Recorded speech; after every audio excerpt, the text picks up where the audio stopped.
Thank you for joining us for another Hagley History Hangout from the Hagley Museum and Library in Wilmington, Delaware, and where we bring you stories of the exciting research being conducted by our funded scholars in the Hagley collections. And I'm really excited to be joined today by Dan Traficonte, PhD candidate in urban studies and planning at the Massachusetts Institute of Technology.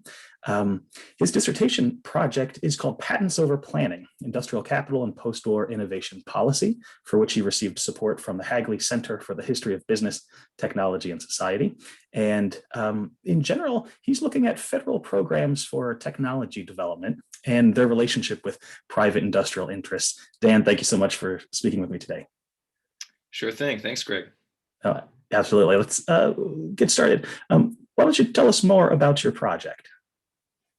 So my project looks at the institutional history of the federal R&D system. So the series of R&D agencies like NASA, the NIH, the NSF, that since World War II have had a major impact on the American economy. So these are programs that have spun off new technologies that have been really transformative to the economy and have helped spur long-run economic growth.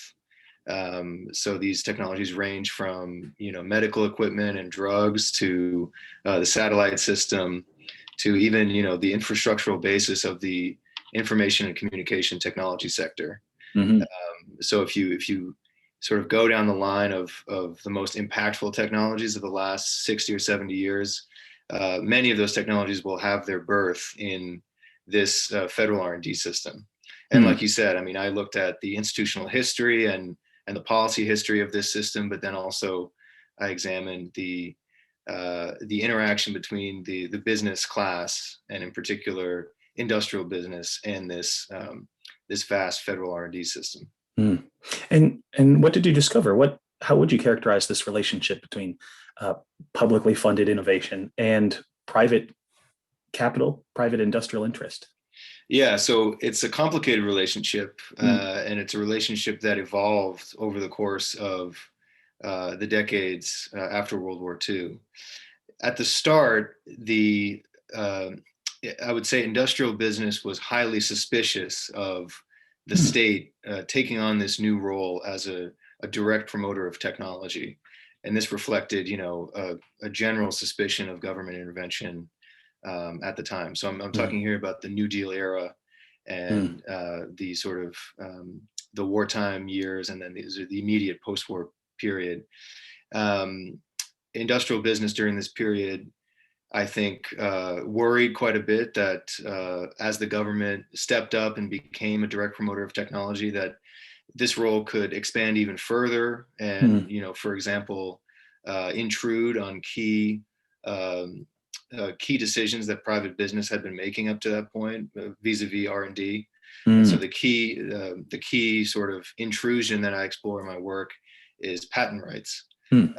So this was kind of the leading concern during that period, during the New Deal and World War II, that, there was this big concern that the government could suddenly become, could suddenly build for itself and retain a huge set of IP assets, and then could use those assets to compete directly with industrial business. And so that was a major concern at that point. But, as I mentioned, the relationship evolved over the course of the ensuing years. So, for example, as the country moved into the space race with the Sputnik launch in Russia and the aftermath of that in the US. So, this is really the high point of federal research and development in the post-war period, where you have the creation of NASA, the creation of DARPA, which is the Defense Advanced Research Project Agency. So at this point, industrial business, I think, became more accommodating to the federal R&D system. And this sort of evolution has been explored by other scholars of NAM, the National Association of Manufacturers, who have also worked closely with Hagley. So Jennifer Delton, in her recent book, summarizing the history of NAM, talks about how into the 50s and 60s, NAM becomes a more moderate organization, or at least seeks to accommodate itself with certain features of the post-war liberal consensus. And I suggest in my project that the federal R&D system was one of those features. That by that point, industrial capital had sort of seen enough of federal R&D and realized that it wasn't the threat that it took it to be 20 years earlier. And at that point, the other key sort of feature of that is by that point, new firms had emerged that, unlike 20 years earlier, firms had emerged that relied almost exclusively on the federal R&D system as a core feature of their business operations. So, these are what we would call today the military industrial contractors, and some of the sort of high-tech firms that were really totally reliant on the federal R&D system. So that, naturally had the effect of moderating industrial business as a whole toward the federal R&D system.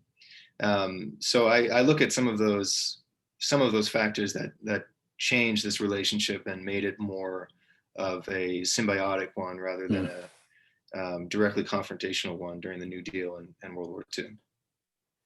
And what collections have you looked at Hagley to help you uncover this story?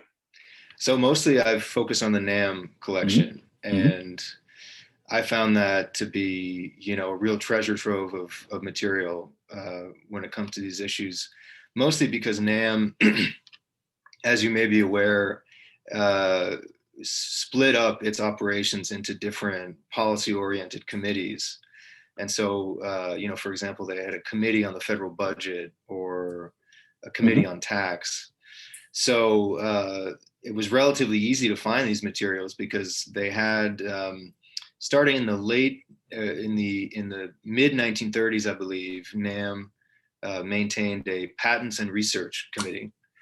And the name of that committee, changed over the years. It went from Patents and Research Committee to the Research Committee. And actually, I think that's some reflection of this turn toward moderation. Later, it became the Committee on Technology, the Technology Committee. And so, but these committees always really focused on, more or less the same set of issues. So, how can we look out for the interests of industrial business vis-a-vis R&D? What reforms did NAM want to see to the patent system and to patent law? And one of the major focus areas of these committees was the federal R&D system, beginning in the 1940s. So that was mostly my focus. I looked a little bit at some of the other sort of broader materials released by NAM during the period that I focused on. So, public relations campaigns,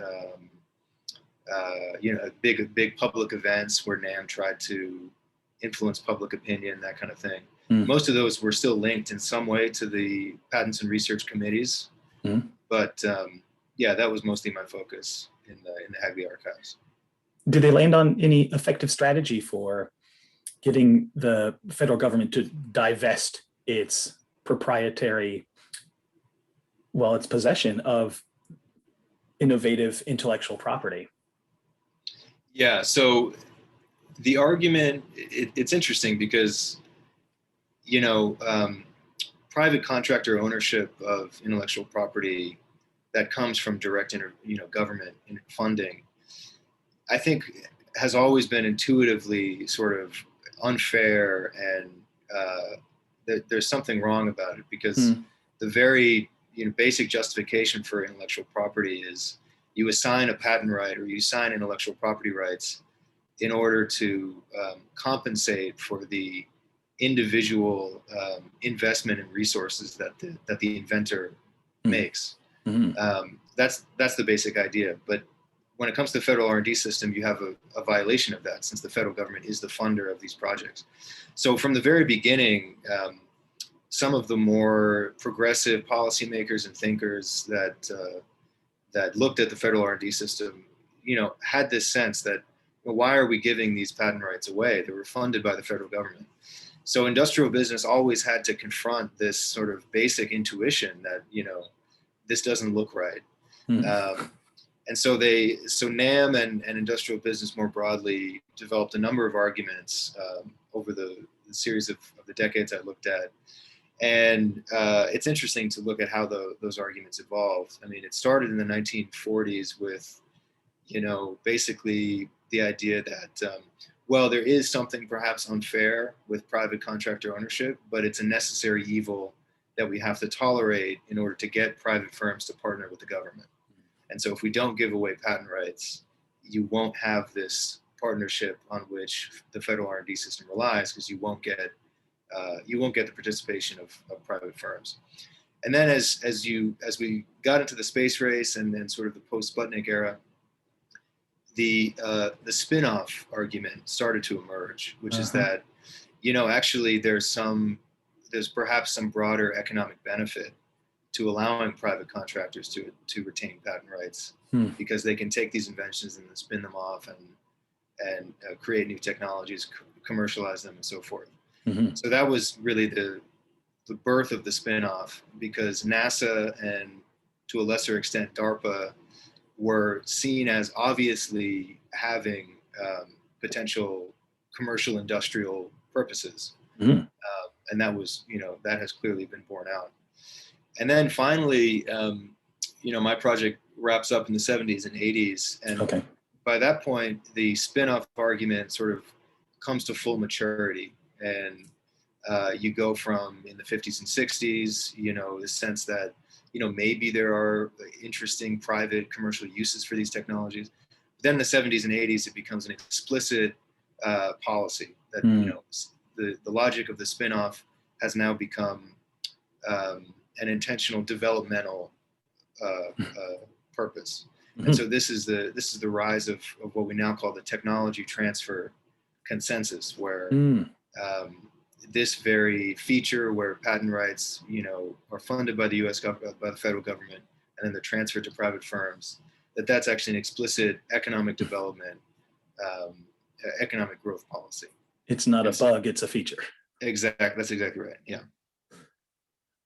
Well, that's remarkable. And when you were conducting your research in the Hagley collections, were there any particular sources or documents that just were really exciting or really fascinating?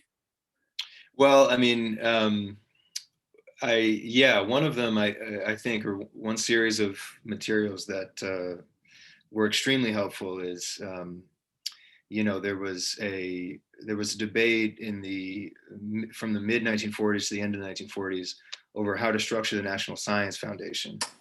And the debate over the NSF was really a hugely important one, because it kind of set the stage for further reform of the R&D system in the years to come.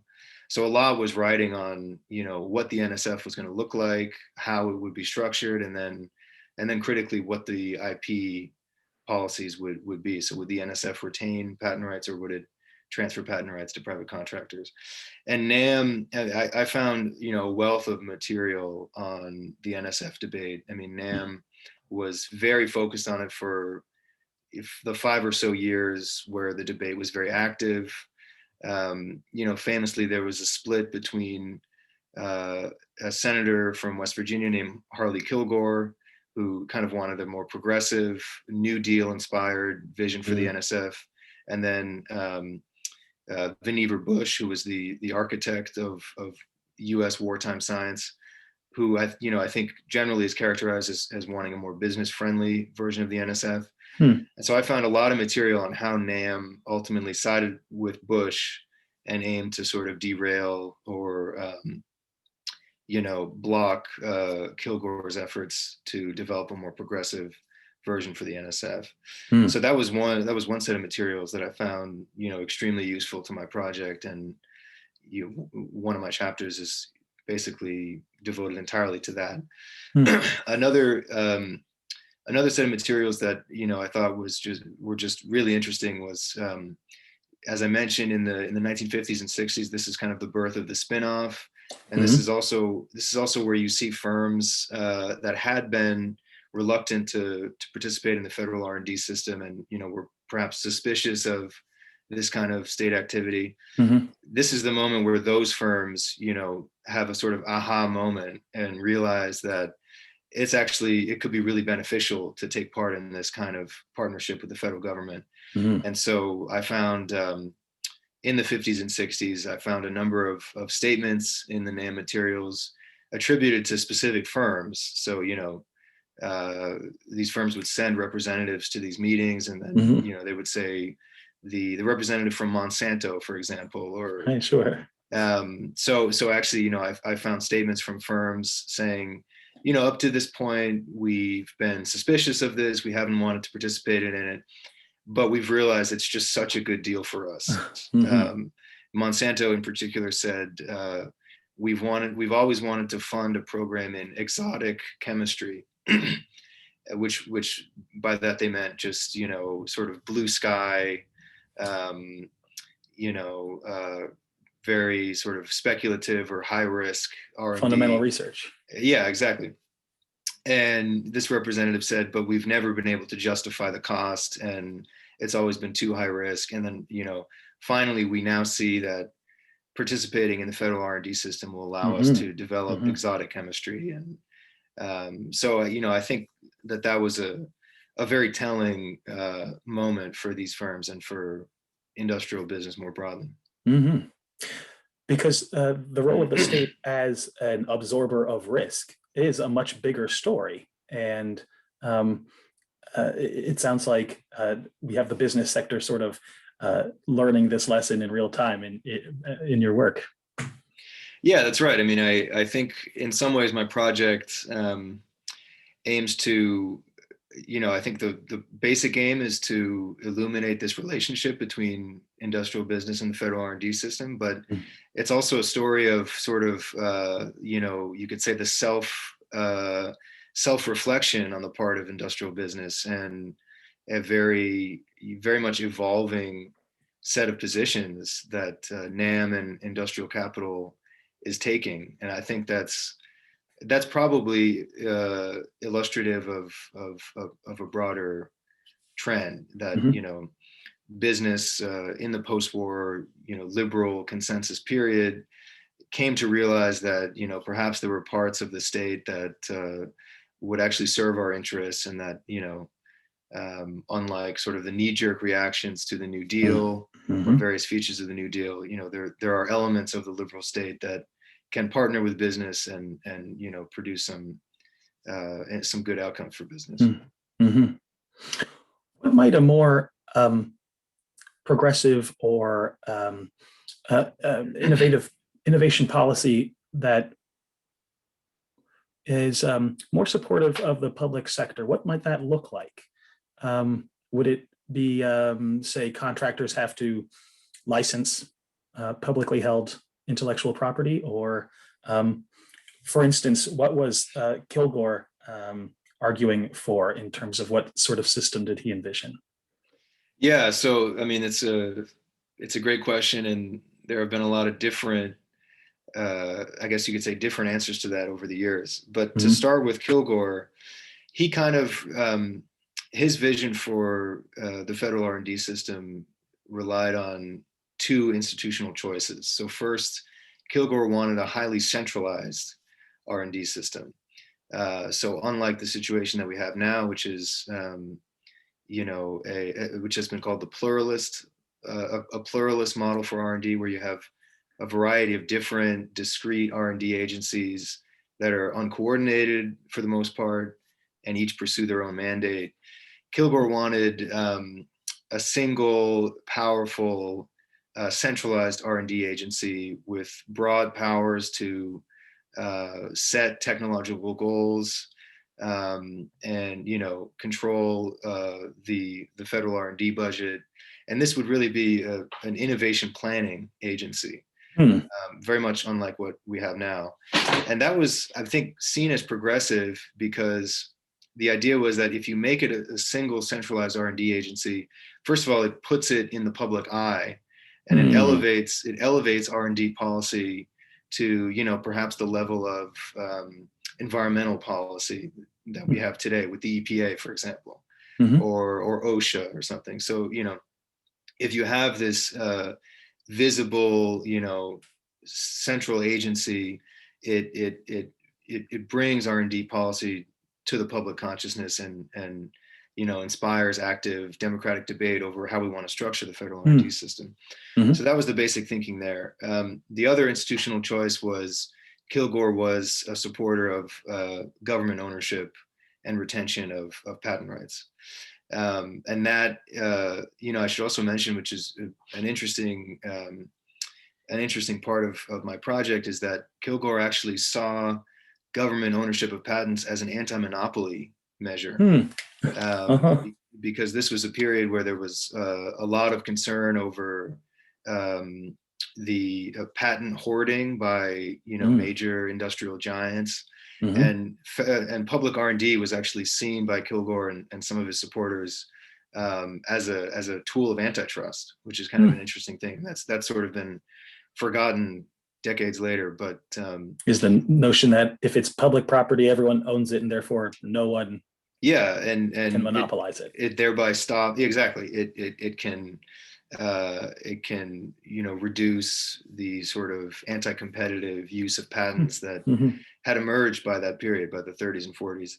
So that, I think, also made it a progressive vision, that there was this idea, really coming out of the antitrust impulse of the New Deal. There was this idea to use public R&D as an antitrust measure.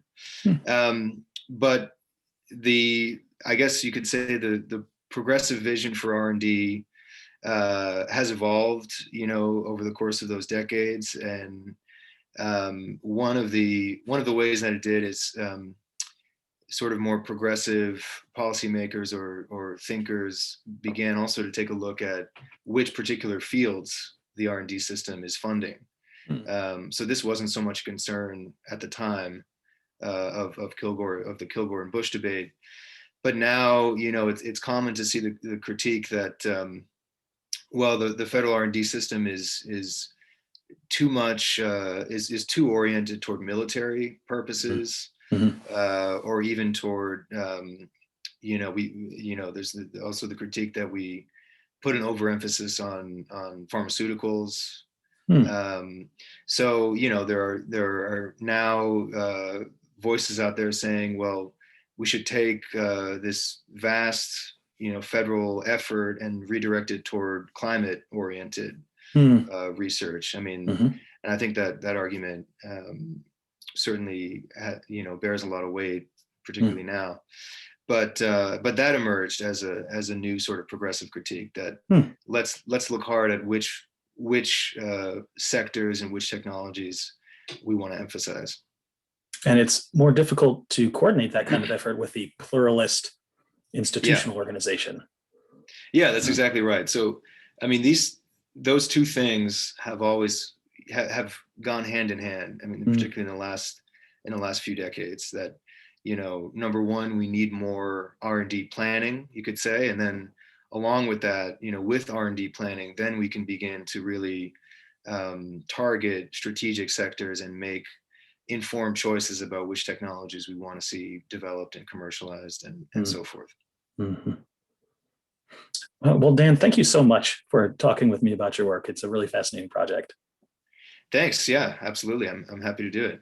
I mean, I benefited tremendously from Hagley's materials, and maybe one other thing I can mention is I actually, I think I was, if not the first, I was one of the first to look at the new NAM materials that take the library's collection from the 70s and 80s all the way to the present.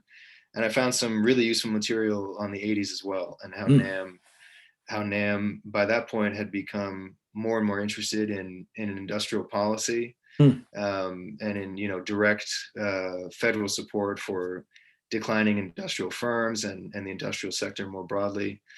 And this was really interesting, because by this point, NAM and industrial capital found itself at odds with the sort of Reagan revolution that was emerging by the late 70s, early 80s. So I think that also adds some interesting nuance to the story of NAM's evolution and their role in American society. I mean, by the end of the 1980s, I think NAM and others had fully accommodated themselves to Reagan and to neoliberalism and so forth. But I found this interesting moment in the late 70s and early 80s where, particularly with regard to R&D, I mean, NAM really had different ideas about what the government should do to support certain sectors, which put itself at odds with the incoming Reagan administration. So that was, I mean, I was very thankful to get an early look at those materials. I'm hoping to return and get a deeper look. Yeah, and hopefully we can have another conversation about what you find. That would be great. Yeah. Oh, that's great. And thank you once again, Dan. And for the audience, if you would like more Hagley History Hangouts or more information on the Center for the History of Business, Technology, and Society at the Hagley Museum and Library, why don't you visit us online at hagley.org. That's hagley.org. Don't be a stranger.